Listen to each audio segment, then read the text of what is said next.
for chicken fighting there. Sabong they call it here. Beautiful, beautiful rooster. Beautiful.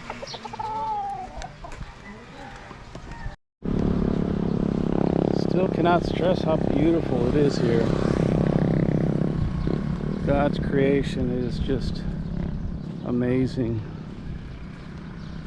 Beautiful mountains up there. Look at all those coconut trees. Beautiful. Just stunning. This is the road going to the next barangay, the next little village from where my wife lives.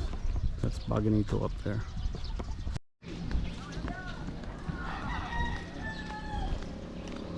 Typical rice field in the Philippines here in Naval. Barangay Villa Cornejo. That vegetable you see growing right there, and the water is called gongong. They put it in soup. This is wood that they're going to be using for firewood to cook their food. That's what's left of rice after they do the harvesting. You can see it going all the way back. You can see there's a carabao way back there. That's the Philippine cow. Coconut husk. See, this is what they do. This is drying out of the rice. This is how they dry out rice. That's the husk. And then after it gets dried out, they toss it up in the air.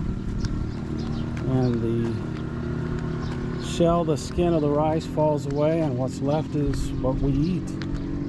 This is a manual way to process rice. And this is how they do it, and they've been doing it for hundreds of years, just like this. Very, very basic, very simple. It works.